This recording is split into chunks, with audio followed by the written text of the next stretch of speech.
Good morning. How the devil are you doing this fine day? Me? What day is it? Is it day or is it night? Who am I? I don't know. It just seems like a few minutes since I was last sat here at the helm of the first ever Breakfast Show After Dark. If you were here, and I know many of you were, what did you think? Do we stick with it? Or do we just abandon it and pretend it never happened? Be interested to hear what you have to say. For those of you that didn't get to see it live, you can find it right now over on demolitionnews.com. Love to hear what you have to say about all of that. Now, without further ado, let me roll the intro, post the question of the day, and get this show on the road while I am still awake.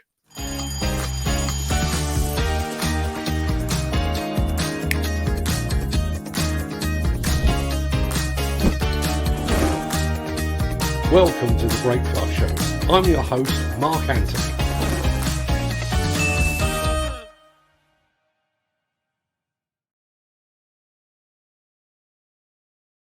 It is Wednesday, the 3rd of August, and as that remarkably persistent and extremely tired guy just said, welcome to the Breakfast Show. I am your host, Mark Anthony.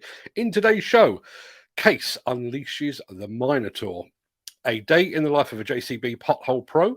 We're taking excavator operating lessons from an American. We're checking out what Simex will have on display at Bauma 2022, plus duck soup. That will become clear a bit later in the show. We'll get to all of that in just a second. But first, let's see who among the rich and the shameless will be celebrating a birthday on this day of days. Happy birthday! And its many happy returns to former British Prime Minister Stanley Baldwin and to poet Rupert Brooke.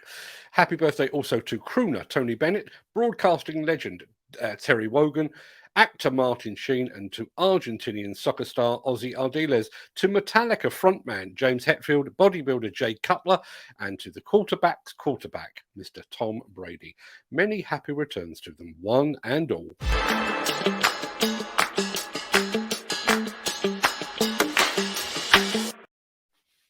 Yeah, very quick hat change, which will make sense in just a second. Our first proper item today required the necessary hat change. As some of you may recall, Case Construction Equipment had scheduled to host a major machine launch in the early hours of this morning. I've got to be honest, I slept through it. 2 shows in a day rather takes it out of an old duffer like me.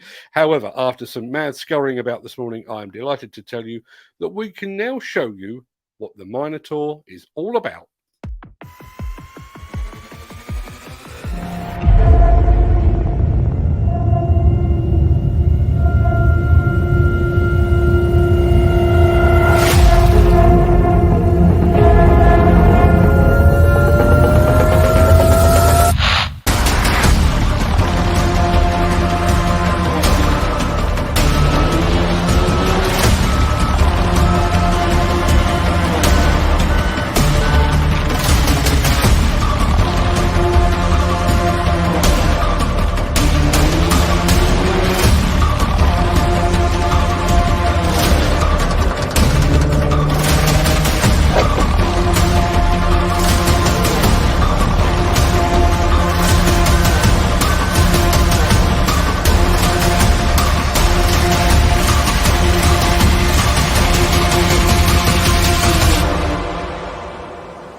In terms of compact dozer design, Case has really taken the bull by the horns. Horns? You know, Minotaur? Oh, never mind, it was a long day yesterday. Anyway, if you'd like to know more about the Case Minotaur DL550 dozer loader, if that's what they're calling it, then you can follow the link that is currently in the chat.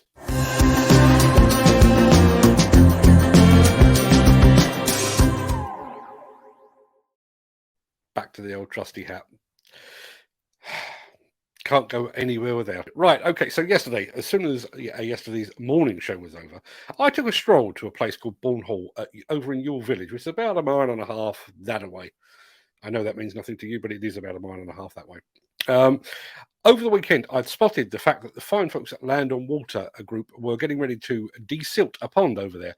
So, armed with my iPhone and my tripod, I headed off in the hope of catching them at work. And this is the result.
How was that? We had a couple of comments there actually, which I was really pleased to see because I was too lazy basically to charge the phone, to charge the proper camera.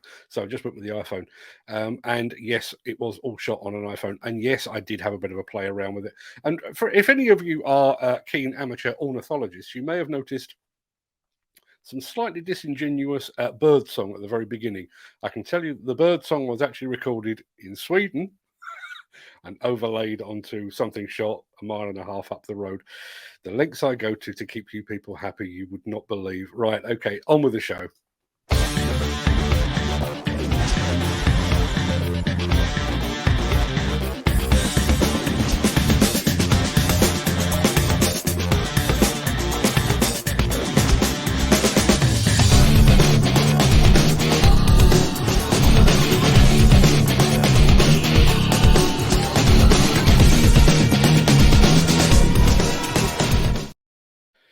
Just before we move on, I had another comment there. Nick Drew, film all my stuff on the iPhone now. Yeah, why the hell wouldn't you?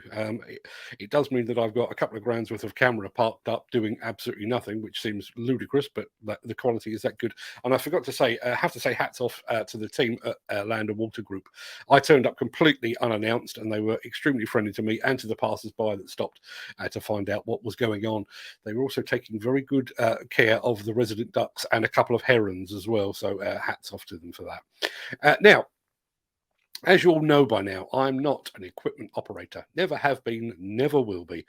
I'll get behind the levers from time to time, but I'm a fish out of water. which is appropriate after the film we've just seen. In fact, I'm probably feel as comfortable in a machine cab as you would feel sat here talking into a camera. Given my lack of expertise, I found myself drawn to the video I'm about to show you, partly because I hope this operator's perspective might help me in the future, but mainly to see what some British operators make of an American operator's tips. Hey everybody, welcome back to the channel. Today's Down and Dirty is how to become more efficient when you're loading dirt. And it's not going to be a super lengthy one because I've only got a couple things for you here. One of the tips I want to reiterate from previous videos. The more functions you do at a time in an excavator, the slower everything's going to be. So a prime example is this is only turning. You can see it's pretty quick. But now look at how slow we turn if I add in a couple more functions. You can see that that's significantly slower than just turning. And so one of the critical things to think about when you're wanting to load trucks or move dirt the fastest way possible is limit your functions to only 1 or 2 functions at a time. And that way all of your hydraulic power is going to that one single function. So that's number 1, is limiting your functions. Number 2 is the thing I know I'm already going to get comments on. Don't crowd yourself, because I'm already having to reach over to where I'm dumping the material. So it doesn't make sense to pull in all the way tight up against me, spend all that time sticking out and dumping, to then turn around and dig right tight against me. If we can keep our load area and our dump pile at relatively the same distance, I've just saved myself a ton of f***ery with getting the arm in position. And what do I mean by that? Well, look. So I'm going to take a scoop. And I'm going to wait for Rick to get out of the way here so I can demonstrate this, but I want you to notice I'm not going to boom or stick. I'm just going to swing over. And look at that. I am right where I need to be to dump. So there's not a whole bunch of reaching and pulling back and reaching and pulling back. I'm just already there. And that kind of plays in with tip number 1, where we're limiting the number of functions we're doing because I'm already over my dump area because of how I position myself on the pile. So I'm already loading far more efficiently than when we started. Now, there is a longer version of that film over on YouTube. You'll find a link to that in the chat as well. But I'd love to get your thoughts on what you've just seen. We've already had one comment from our new show attendee and regular, Steve Smith, who says, limiting your functions is true. He is right. And Ken Hatcher, he's not far wrong. I like that guy. That's fantastic to hear. So while we're on that subject, let's have a look. Can't always dump muck so tight to your dig. Yeah, absolutely right. I'd love to get your thoughts. We were talking last night on last night's show about this idea of mentoring. Imagine yourself presented with a new rookie operator who may have been on a simulator, may have had a bit of a go on a machine. What would your tips be? Not just in terms of looking after the machine, but how you actually go about operating. I'd love to get your thoughts on that. And the sprockets are at the back. What a surprise that Ken has pointed that out, dumping something I do in the site toilet. I think we're going to steer very quickly past that. I'm just going to say a very quick good morning to Peter over at Kabelco, who is back for the 3rd show on the trot. Peter, thank you, but I'm sure you've got much, much better things to be doing than watching this. Getting ready for Bauma would be one of those things. Look forward to seeing you there.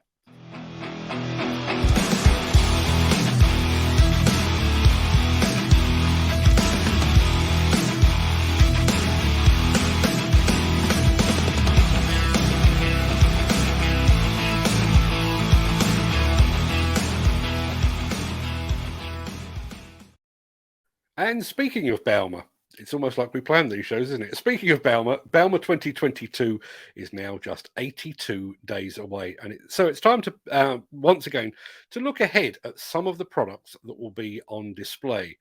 Here is the latest installment of our Road to Bauma.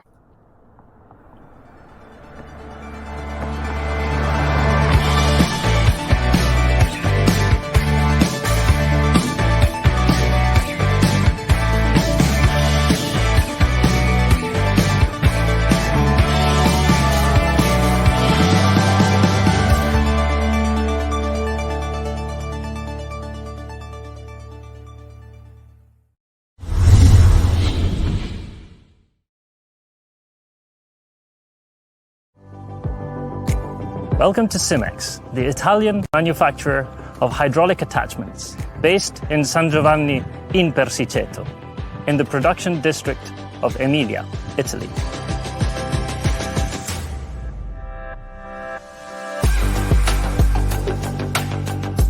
The company's production plant covers a total area of 48,000 square meters, of which 18,000 square meters of indoor space.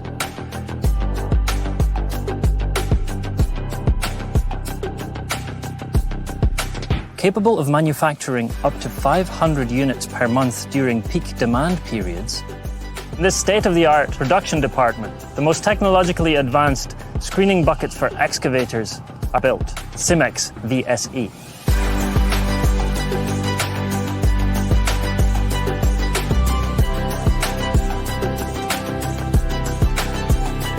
Available in 4 different models for excavators from 8 to 45 tons, Simex VSE is specifically designed to separate different sized materials directly on the job site.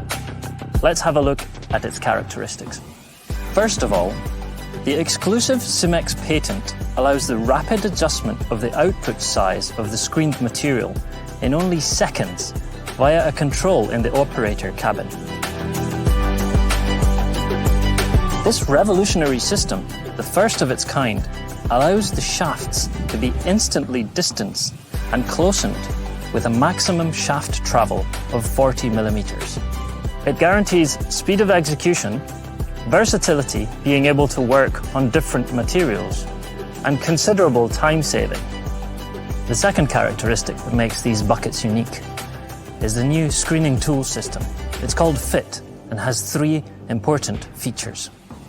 The system allows multiple configurations depending on the materials to be screened. We provide 3 different configurations, but many other configurations are possible. The screening elements that make up the shafts are composed of discs and blades of different diameters, which perfectly match each other, producing a high swirl of the material to be screened, even in the presence of wet material. Each element is composed of 5 independent parts, designed to easily interlock with each other, with no weldings.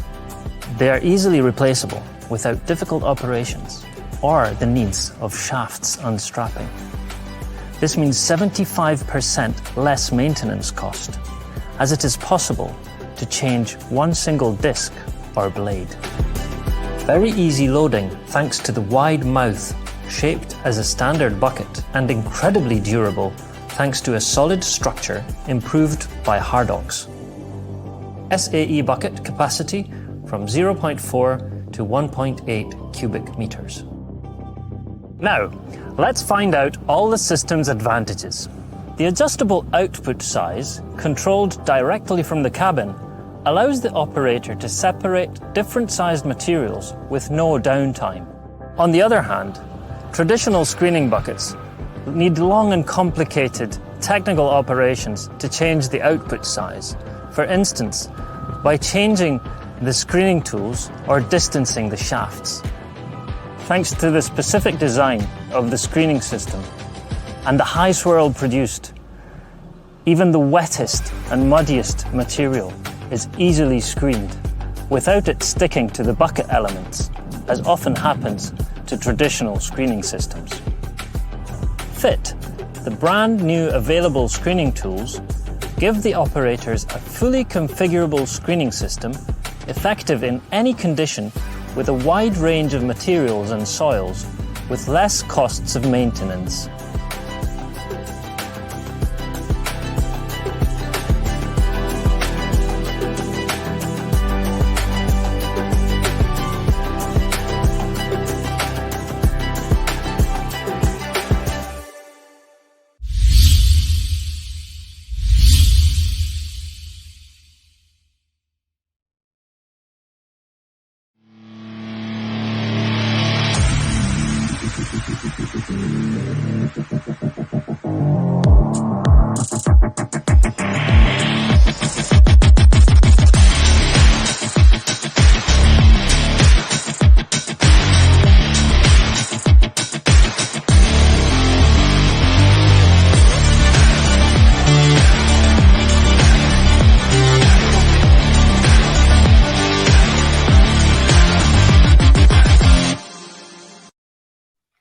Our thanks to the team at Simex for making that film available to us. Massive thanks also to Digger Guard for sponsoring this portion of the show. If you'd like to know more about Digger Guard, you can find out more by using the link in the chat. Interestingly, that Simex thing seems to have attracted a fair bit of interest. Let's have a look. Just going back through the chat. I know somebody said, I think it may have been Gary Muirhead, said that he'd actually used one of those, used one to backfill a cable track. Great bit of kit, which is fantastic to hear. Every site should have one, and maybe we could recycle more on site without running it off site. Fantastic idea. Totally agree. Nick Drew has chimed in as well. Clever screening bucket, that one. Nice one, Simex. That ability to change the grade of the material producing from within the cab. Fantastic. Very, very impressed with that. Let's go to work out brilliant for reduced level digs. If anyone from Simex is watching, I think you have some fans among our audience here. A lot better than them shaker riddling buckets. And there we are. And looks good. Fantastic stuff. Right, back to the running order. Keep going off at tangents. Here we go. The Miller GT series heralds a new era of unrivaled power and cutting-edge intelligent coupler technology, increasing job site safety, machine versatility, and productivity. It's the added versatility that you need at the value you can afford. To find out more, visit millergroundbreaking.com. If you were here for Monday's show, you may recall that Builders Conference CEO Neil Edwards, who is in the chat, by the way, Neil reported an uptick in spending on roads here in the UK. Most of the UK, but not Wales. That will be good news for the fine folks at JCB as it continues to roll out its Pothole Pro machine to councils up and down the country. As you're about to see, the machines are settling in rather well.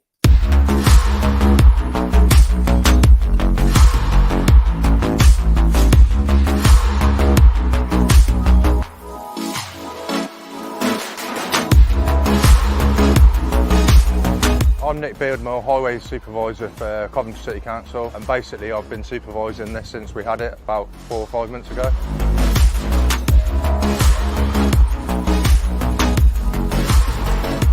Basically the day starts here in the depot at Whitley Depot. We all have a brief meeting in the morning. We then go to site, meet on site, decide what work we're doing.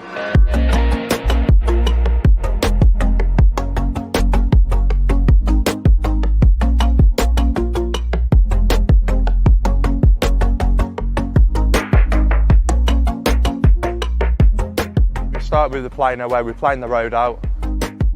We'll then crop the edges with the jackhammer that's fitted to the machine. We then sweep up. So basically it does 3 jobs in one unit, if you will.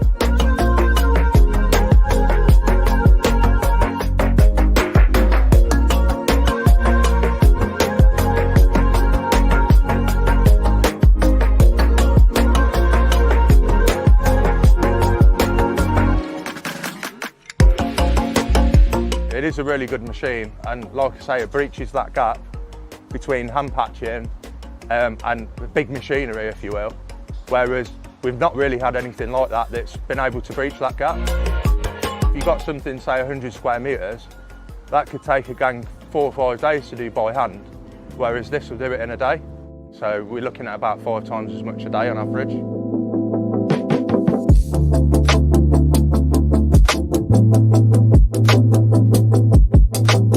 We just drive from site to site like you drive a normal car, and I guess that's one of the beauties of this compared to a big machine, is that they do have to have low loaders bringing everything in, whereas we're like a completely mobile unit where we can go from site to site to site.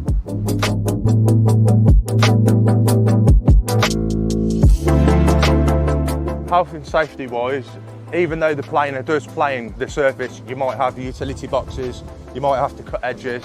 So it takes away the hand-on vibration with the sawing element and obviously breaking out by hand. So just general lifting on and off the truck with the materials and that you normally do with traditional patching.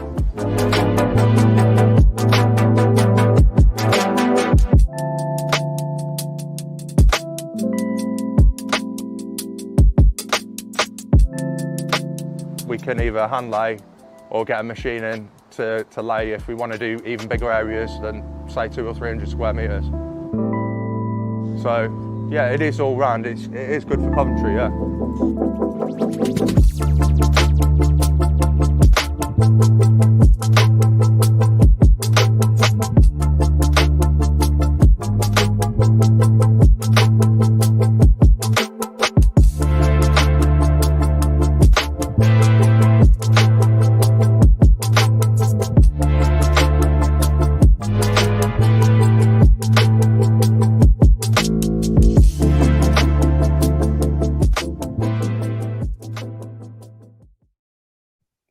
As we've discussed on this show before, potholes are quite an emotive subject, and I think a lot of councils actually see them as a potential vote winner among their local people. So I'd like to think in the run-up to the next general election, those machines will become pretty much a must-have accessory for councils looking to appease their constituents. Now, I did mention the fact that Neil Edwards is in the chat, and he most certainly is, excuse me.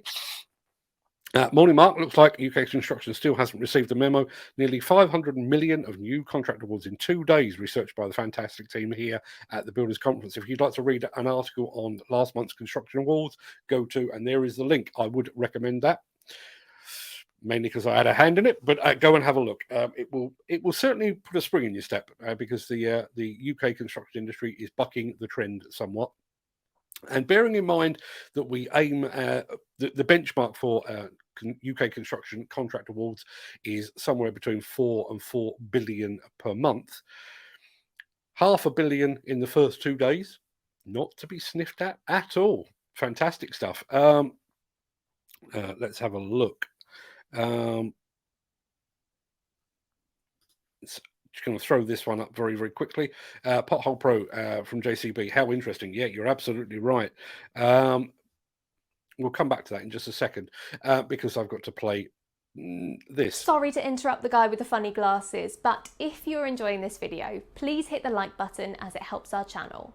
Or, better still, share this video with a friend or a colleague. Thank you. Right, back to Beardy. Right, that pretty much wraps up the main part of this morning's show. I'm going to roll the outro in just a second before leaping gazelle-like. It won't be gazelle-like today, I'm very tired, but I'm going to leap gazelle-like over into the chat to see what you're all saying today, and it has been a very busy chat. In actual fact, we may have hit a new peak on viewers of this morning's show, which is fantastic to see. Most of our viewers actually watch on catch-up, either this evening or on a Saturday or whatever. But today we had a record number of live viewers, which is fantastic to see.